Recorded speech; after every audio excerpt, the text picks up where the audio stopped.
देखते हैं कि ईमेल लिखते हुए हमें किन-किन चीज़ों का ख़्याल रखना चाहिए।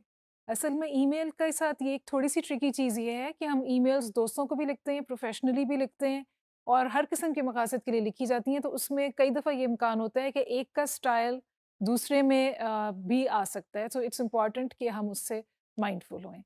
देखते हैं कि ईमेल की जगह बिज़नेस कम्युनिकेशन में क्या है, फ़ॉर्मल कम्युनिकेशन में इसकी जगह क्या है। एक तो ये कि ये टेलीफ़ोन कॉल्स की जगह भी की जाती हैं या फ़ेस टू फ़ेस कम्युनिकेशन की जगह भी की जाती हैं। ईमेल्स का फ़ायदा ये है कि बहुत से लोग अगर इकट्ठे नहीं भी हो सकते, आप उनको सबको सीसी पे डाल के और सबको इकट्ठे एड्रेस कर सकते हैं। उसके अलावा ये है कि एक पेपर ट्रेल या एक चीज़ की मेमोरी रहती है। कही हुई बात कई दफ़ा भूल जाती है या कोई कह सकता है कि ये तो बात नहीं हुई थी, लेकिन इसमें एक रिटन रिकॉर्ड उस चीज़ का मौजूद रहता है। और ईमेल्स में ये भी फ़ायदा है कि आप साथ में अटैचमेंट कोई भेज सकते हैं, जैसे कि कोई पिक्चर भेजनी है, कोई और डॉक्यूमेंट या कोई रिपोर्ट भेजनी है या कोई स्प्रेडशीट भेजनी है।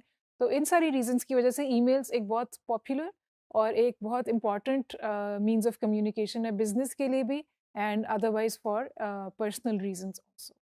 अच्छा उसमें उसका पहले बड़ा जो लार्जर स्ट्रक्चर है वो देखते हैं ईमेल का, उसमें पैराग्राफ्स की तरतीब और उसका कंटेंट कैसे होना चाहिए।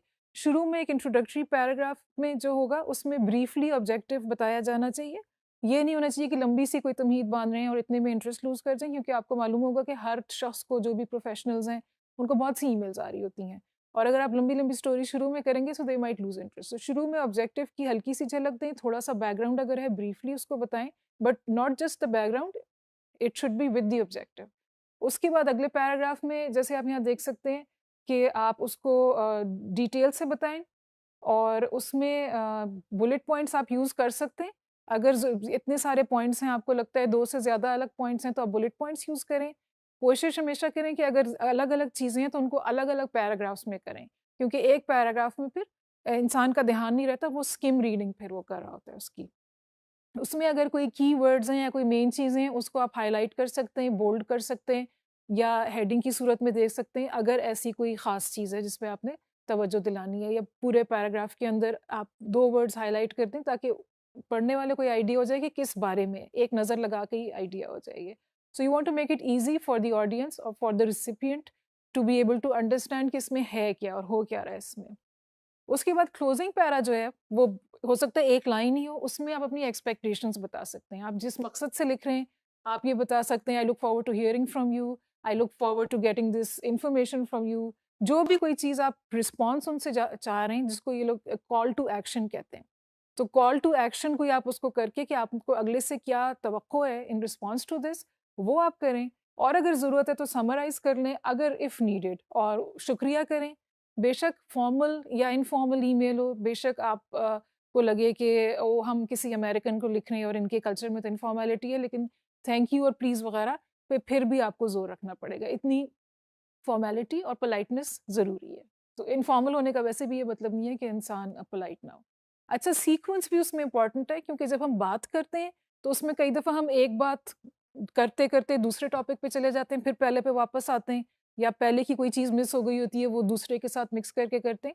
तो ये एक ईमेल है, इसमें इसी तरह पैराग्राफ्स हैं जो अभी आपको बताए थे, बैकग्राउंड है और फिर जो है उसके वो मेन उसका ऑब्जेक्टिव को बताया गया है और फिर रिक्वेस्ट फॉर इन्फॉर्मेशन है और फिर जो उनको अगला नेक्स्ट स्टेप बताया गया है। सो मैं आपकी इंटरेस्ट के लिए इसको एक दफ़ा पढ़ के बताती हूँ आपको। Salam Ahmed, thank you for sending across the material. As I'm reading it, I'm impressed by the quality of both the content and writing. So this is the background to the request. I want to not only subscribe to Nature magazine, but also I'm interested to know what is the process for becoming a contributor. So this is the main request, general request for information कि ये कैसे ले सकते हैं, contribute कैसे कर सकते हैं. अगले पैराग्राफ में आ रहा है, I'm an avid home gardener and a blogger. Are the topics of upcoming magazines editions announced for people to write on these topics only, or can we choose our own topics? तो किसी एक magazine में, WWF के magazine में लिखने के लिए ये रिक्वेस्ट की जा रही है कि कैसे लिख सकते हैं, उसके टॉपिक्स वगैरह क्या होंगे। Please let me know all such details. तो ये एक स्पेसिफिक सी एक इन्फॉर्मेशन उनसे मांगी है। I look forward to hearing from you, और ये उनको फिर रिमाइंड कराया गया कि आपने मुझे जवाब लिखना है। और रिगार्ड्स के बाद ये एक एक्चुअल ईमेल है जो मैंने नेचर मैगजीन वालों के लिए आर्टिकल लिखा था, उससे पहले मैंने उनसे इन्फॉर्मेशन मांगी थी। इसमें एक छोटी सी चीज़ है जो मैं हाईलाइट करना चाहूँगी, जब हम सीक्वेंस की बात करते हैं, तो ये जो जुमला आपको हाईलाइट हुआ हुआ नज़र आ रहा है, I am an avid gardener and a blogger. अब इसकी जो ये इन्फॉर्मेशन है किसी गलत सी जगह पे पड़ी हुई है। इसको हम देखते हैं कि और हम कहाँ इसको रख सकते हैं।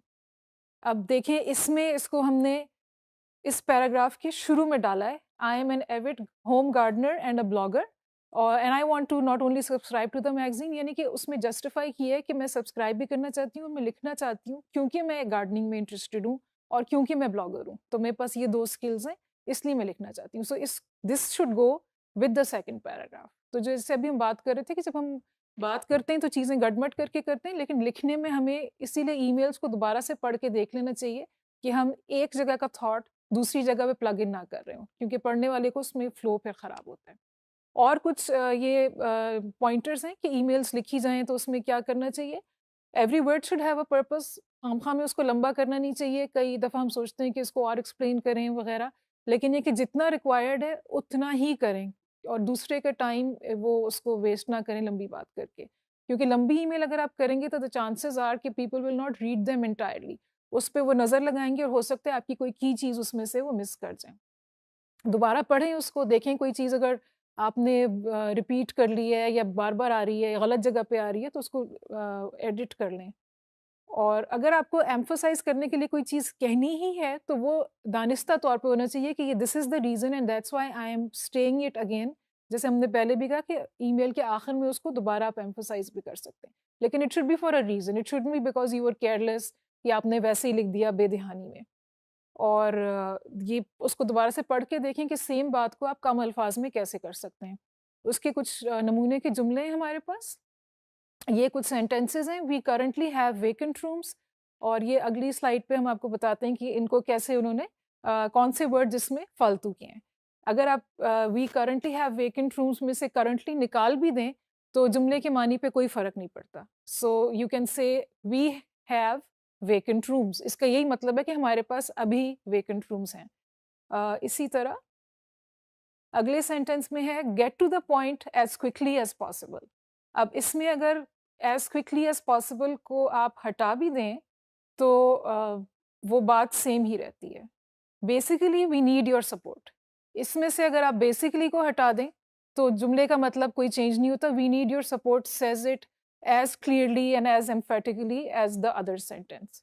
उसके अलावा है I totally understand your dilemma, और इसको अगर आप कर दें आई अंडरस्टैंड योर डिलेमा तो that makes really no difference.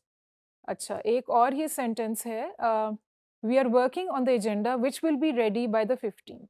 We can then share it with you, with the government representatives and with private industry owners according to the list you have shared with us. इसको देखें कि अगर हम इसको brief करें, थोड़ी सी phrases change करें तो how we can do it differently. We are working की बजाय आप कर दें our work on the agenda will be done by the 15th। जब आप ये कह रहे हैं it will be done by the 15th तो ये ऑटोमेटिकली अस्यूम हो जाएगा कि आप उस पर अभी काम कर रहे हैं और 15th तक वो मुकम्मल हो जाएगा। We can share this with you and with invitees according to the list you have sent us। तो सारी डिटेल्स लिखने की दोबारा से ज़रूरत नहीं है क्योंकि लिस्ट उन्हीं ने भेजी है।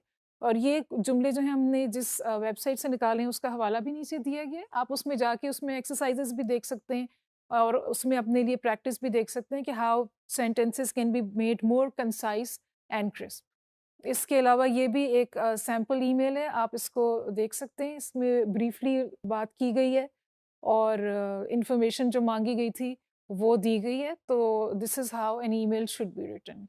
उसमें जो पहले रिक्वेस्ट की गई थी उसको एक रिस्पॉन्स उन्होंने दिया है, उन्होंने अपनी एक क्वेरी पूछी है और फिर उन्होंने एक नेक्स्ट स्टेप बताया है कि हम आपको रेलेवेंट मटेरियल जो आपने रिक्वेस्ट किया था वो भेज देंगे। So basically what we talked about was कि ये ब्रीफ होना चाहिए। जब आप ईमेल लिखें उसमें आप बैकग्राउंड बताएं, ऑब्जेक्टिव्स बताएं, नेक्स्ट स्टेप्स क्या होने चाहिए वो बताएं और अपनी इन्फॉर्मेशन को अच्छी तरह सीक्वेंस करें ताकि वो फ्लो में जाए और आपकी जो रिक्वेस्ट है उसको अच्छा रिस्पॉन्स मिल सके।